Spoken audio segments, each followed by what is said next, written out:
Suzuki were the first to introduce a compact SUV with a V6 engine.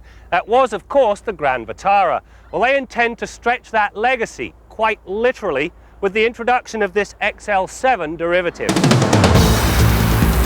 The XL7 designation is perhaps one of the more obvious nameplates. XL stands for nothing other than extra large. The 7, however, represents the fact that this is Suzuki's 7th SUV. In that mix, there have been some less than memorable names, the SJ410 and Samurai to name but two.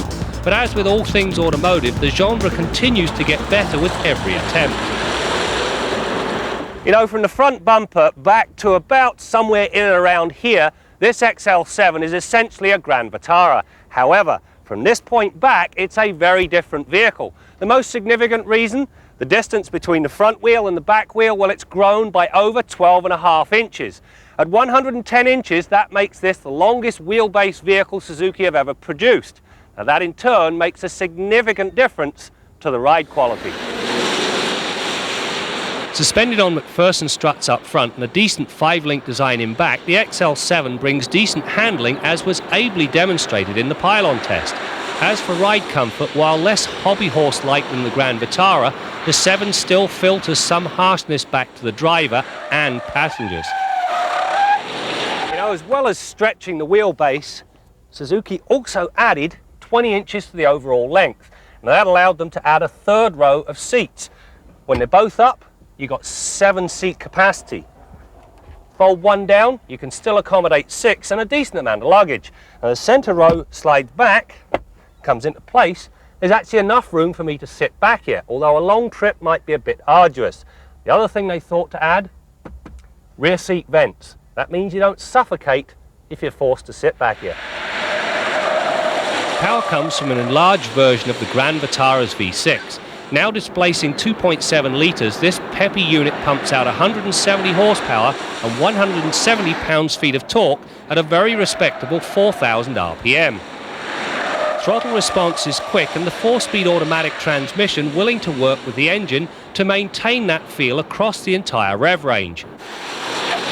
Stopping power comes from a very competent ABS-equipped system that yields short, straight stops that measure about 114 feet from 80k. You know, if you sat in the Grand Vitara, you've sat in the XL7 because everything is pretty much the same. This one, however, is quite well loaded. Power locks, windows, mirrors, cruise control, rear wash wiper, decent set of gauges, and a great sounding radio. But there's 3 things that irk. First of all, the plastic. Well, it's cheap personified. Secondly, the radio sits a little too low down. The thing that really irks is that the climate control system, even when it's set to cold, blows warm air.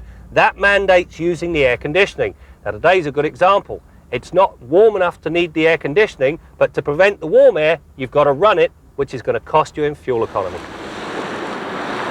3rd seat aside, the thing that separates the XL7 from most of its competition is the availability of a low-range gear set. While many may argue that this is less than necessary, if you do venture off-road or pull a boat out of the water, this feature makes a world of difference. Safety-wise, the XL7 gets head restraints and adjustable seatbelt anchors for all outboard positions, dual front airbags and side impact protection. You know, the lone weak spot with this Suzuki XL7 has to do with the tailgate. Why the tailgate?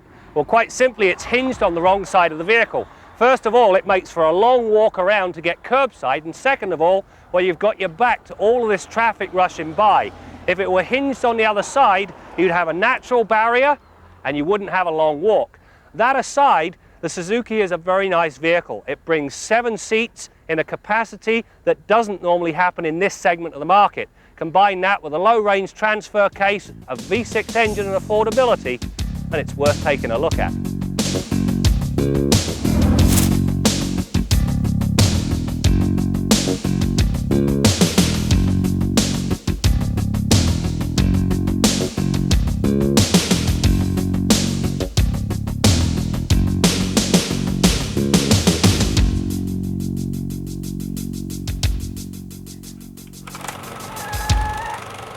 So here's the question, where were you 32 years ago? I know some of you weren't even a glint in your father's eye. As for me, well, I was in diapers but found time to get Motoring TV off the ground. And today I like to think we've got one of the best automotive video libraries in the world. If you agree, please give us the thumbs up and also subscribe. We'd really appreciate it.